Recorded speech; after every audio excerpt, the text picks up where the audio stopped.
하나님께서 이 시간 우리에게 주신 말씀 고린도 후서 2장 9절에서 13절까지 말씀입니다. 고린도 후서 2장 9절로 13절까지 찾으셨으면 함께 같이 읽겠습니다.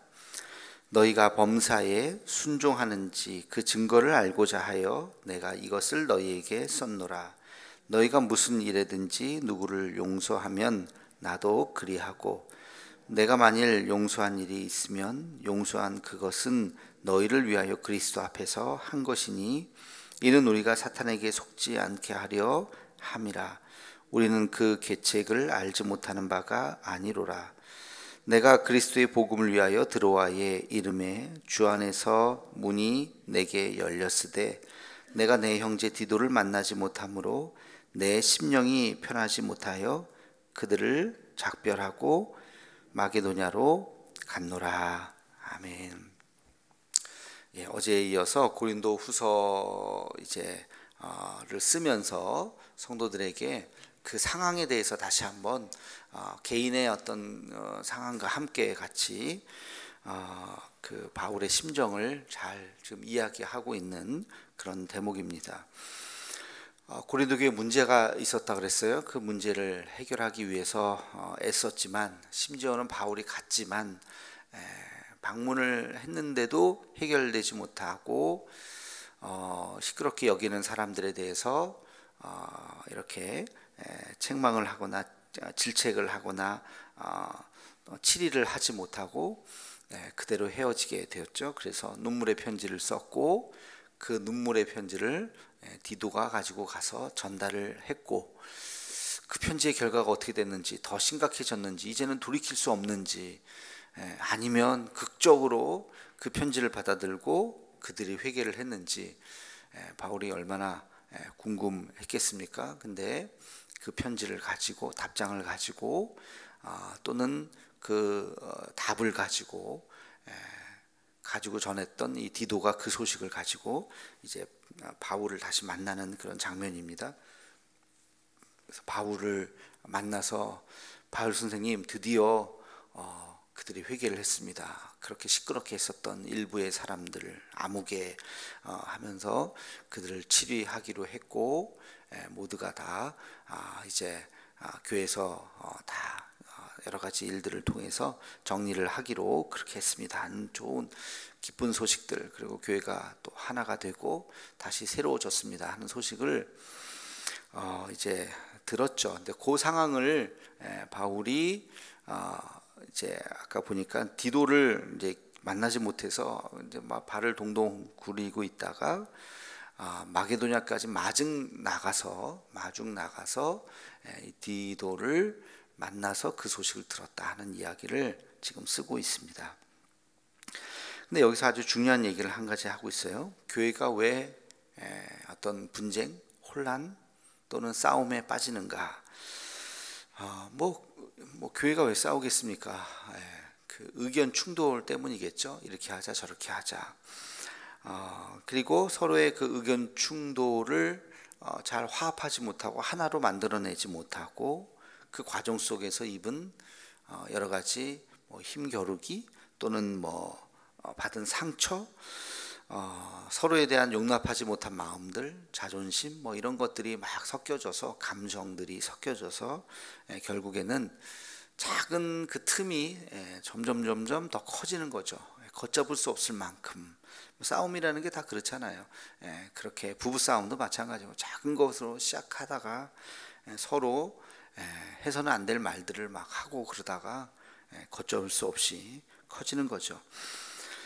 근데 이 모든 과정 속에서 바울이 오늘 굉장히 중요한 이야기를 하죠. 11절에 보면 이는 우리가 사탄에게 속지 않게 하려 함이라. 이 모든 것에 배후 조종자가 있다는 거예요. 배후 조종자가 누구예요? 사탄이라는 거예요. 사탄이 우리를 서로 분열하게 만들고 싸우게 만들고 다투게 만들고 하나 되지 못하게 만들고 한 걸음도 미래를 향해서 나아가지 못하게 만든다. 그래서 사탄에게 속으면 안 된다.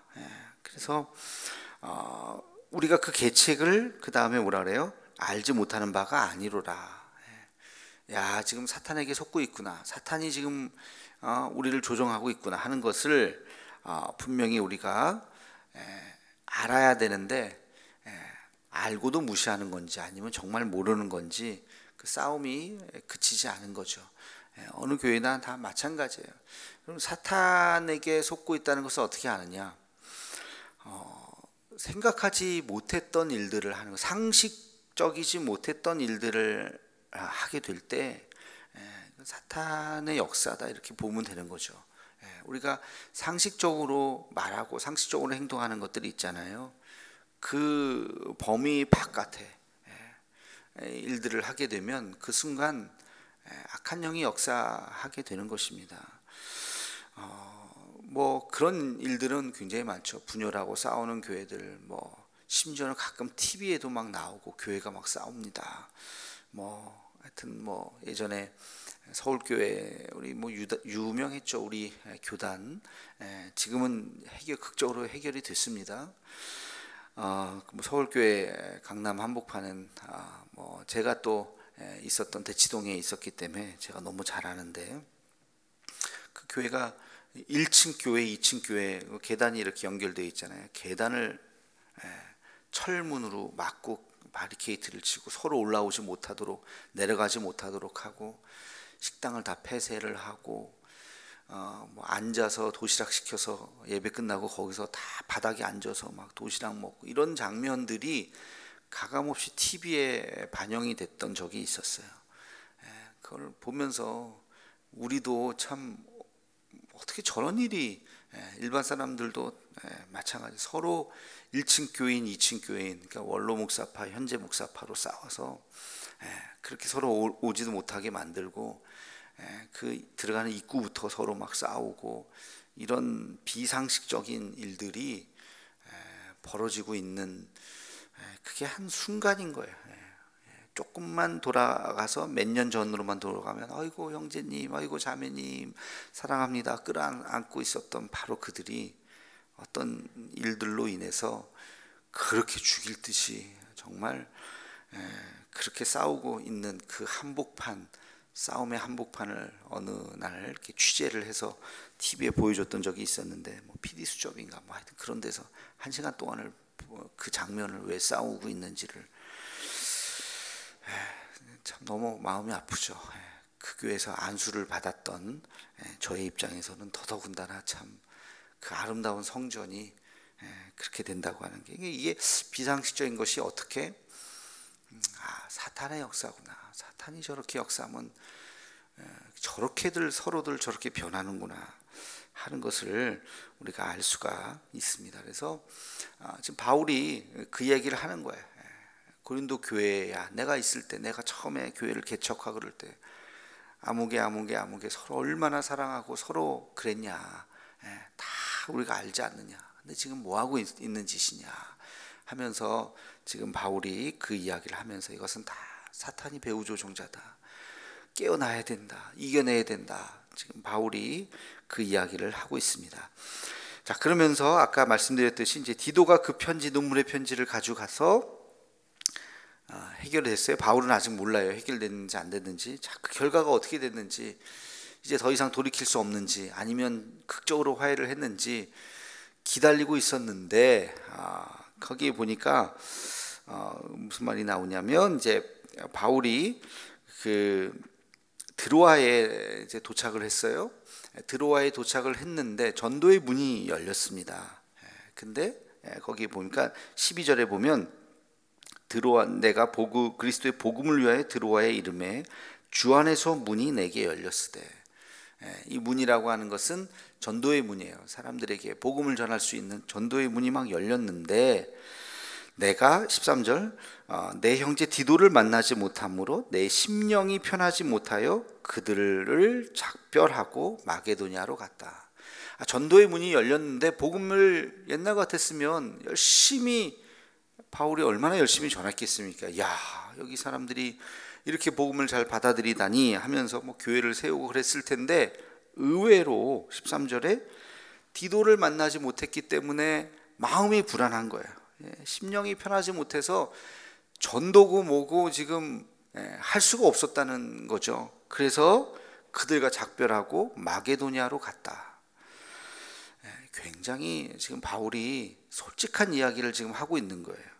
바울의 꿈에도 소원, 자기의 사명이 복음 전하는 건데 드로아에서 이런 사건이 있었음에도 불구하고 바울의 마음이 온통 어디에 가 있어요?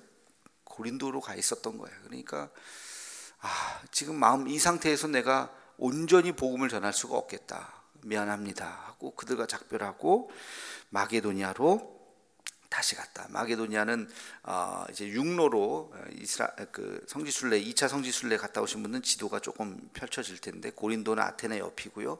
고린도에서 이제 바울을 만나러 예루살렘이나 이쪽으로 가려면 육로로 그리스 땅을 지나서 터키 땅으로 이제 이렇게 올라가야 됩니다. 그래서 드로아에서 바울이 마중 나갔다는 거예요. 마게도냐 쪽으로 이렇게. 그래서 위쪽에서 만나게 된 거죠. 여기서 우리가 중요한 사실 한 가지를 기억해야 됩니다. 여러분, 전도가 중요하지만 더 중요한 것이 있어요. 그게 마음의 평안이에요. 마음이 평안해야 정말 진심을 다해서 열심히 복음도 전하지, 내 마음이 불편하고 괴롭고 힘든데 뭐 억지로 하는 신용은 할 수 있습니다만 진짜 기쁨으로 복음을 전할 수 있겠습니까? 그게 불가능하죠. 한 번, 두 번은 가서 그냥 신용이야 하겠지만 바울이 그게 괴로웠던 거예요. 전도의 문이 열려서 사람들이 오는데 마음이 그 영혼에 있는 게 아니라 지금 고린도에 가 있으니까 도저히 참다 죄송합니다, 못 참겠습니다 하고서 거기를 떠나버렸다는 것이죠. 여러분, 가정이 막 이혼 상황인데 오늘 내일 도장을 찍네 막네 하고 있는데 회사에서 승진했습니다, 축하합니다, 그게 기쁠까요? 기쁨은 이상한 사람이죠. 내가 지금 가정이 찢어지고 뭐 지금 그러고 그 직전인데 뭐 회사에서 그게 승진했다고 하는 것이 별로 그렇게 기쁘지 않을 겁니다. 지금 비슷한 상황인 거예요. 자기 마음이 너무 지금 이 고린도에 지금 그 이야기를 고린도후서 쓰면서 쓰고 있잖아요. 근데 결론은 디도가 기쁜 소식을 가지고 와서 내가 너무 기뻤다, 이제 그게 결론입니다만 지금 이 이야기를 우리가 잘 기억해야 됩니다. 성도님들도 행복하게 교회 생활을 해야 전도도 하고 봉사도 하고 뭐 나가서 청소를 합시다 해도 하고 뭘 합시다 해도 하죠. 교회 오는 게 괴로운데, 사람들 보는 게 싫은데 교회 오려고 하겠어요? 예배도 잘 안 나오려고 하는데 무슨 봉사를 하려고 하겠어요? 무슨 전도를 하려고 하겠어요? 안 하죠. 교인들은 교회 나오는 게 기뻐야죠. 행복해야죠. 교회 막 나오고 싶어 하죠. 목회자도 마찬가지입니다. 목회자도 기뻐야 교회 와서 뭘 해도 하나 더 하고 뭐 이번에 뭘 할까 저번에 뭘 할까 아이디어를 짜내고 또 새롭게 하고 그러지, 뭐 교회 나와서 괴롭고 힘든데 뭘 하겠어요. 말씀 준비해도 그냥 뭐 못하니까 하지 뭐 이런 마음으로 섬길 수밖에, 이게 다 인간이기 때문에. 바울도 그랬는데 전도의 문이 열렸으나 내가 전도할 수 없어서 미안합니다 하고 거기를 떠났다는 거 아닙니까? 그러니까 우리가 뭐 나가서 전도하는 거 중요하지만 더 중요한 건 교회가 하나가 되는 거예요. 교회가 화목하고 하나가 되어야 그 다음에 뭘 하라고 시키지 않아도 알아서들 다 하시고 하는 거죠. 그러니까 이 중요한 하나의 진리를 우리는 깨달아야 되는 거예요. 구호 외친다고 뭐 밖에 뭐 무조건 뭐 1000만 성도 뭐 만명 교회 뭐 1000명 교회 뭐 구호 외친다고 되는 게 아니라 마음속에서부터 우러나오는 교회를 향한 뜨거운 사랑, 성도 한 분 한 분을 돌아볼 때마다 참 보고 싶고 기도해 주고 싶고 만나고 싶어 하는 그런 마음들, 그 바탕을 만드는 것이 사실은 훨씬 더 중요한 것이고, 그 바탕 아래에서 무엇을 하든 전도를 하든 선교를 하든 봉사를 하든 섬김을 하든 그것은 이루어질 수가 있다고 하는 것을 오늘 말씀을 통해서 다시 한번 잘 깨닫고, 그 모든 것에 분열의 배후에 사탄이 있다는 것, 있다고 하는 것을 잊지 말고 늘 기도로 깨어서 물리치고, 바울은 자기가 쓰고 있는 바울 서신 곳곳에 사탄 이야기를 하고 있습니다. 실제로 그도 체험했고 존재하고 그 힘을 느꼈기 때문에, 악한 영의 힘을 느꼈기 때문에 늘 그것에 대해서 경계하라고 이야기하고 있죠. 에베소서에도 보면 우리의 싸움은 혈과 육에 대한 싸움이 아니다, 하나님의 전신갑주를 입어야 된다, 이런 것들이 그냥 수사학적으로 나온 이야기가 아니라 그의 체험으로부터 나온 이야기예요. 복음 전달을 하다 보니까 그의 피부로 와닿는 체험으로부터 나오는 이야기들을 하고 있다는 것, 우리가 이 사실을 다시 한번 오늘 말씀 속에서 깨닫고 하나님 앞에 쓰임받는 교회가 되게 해달라고, 또 우리 한국 교회가 되게 해달라고 기도할 수 있는 우리가 되기를 주님의 이름으로 축원합니다. 기도하겠습니다. 거룩하신 아버지 하나님, 오늘 말씀을 통해서 바울이 여러 가지 또 전도의 문이 열렸지만, 그러나 드로아에서 복음을 끝까지 전하지 못하고 디도를 마중 나갔던 그 장면을 다시 한번 보게 됩니다. 하나님 아버지, 마음의 평안을 우리에게 허락하여 주시고, 우리 교회가 부흥하기 전에 먼저 하나 되고 믿음 안에서 또 기도하고 서로가 서로를 손가락질하는 것이 아니라 품고 또 사랑하고, 그랬을 때 부흥의 역사도 일어나고, 그랬을 때 놀라운 하나님의 역사가 일어나고, 그랬을 때 다시 또 부흥 한국의 역사가 일어날 줄로 믿습니다. 하나님 아버지, 우리가 이 말씀을 늘 잊지 않고, 또 목사는 성도들이 신앙생활 잘할 수 있도록 그렇게 늘 깨어 기도하고, 또 성도들은 또 목회자들이 목회를 잘할 수 있도록 늘 깨어서 기도하고, 서로가 서로를 위해서 하나가 될 수 있는 놀라운 은혜가 있게 하여 주시옵소서. 예수님의 이름으로 기도하옵나이다. 아멘.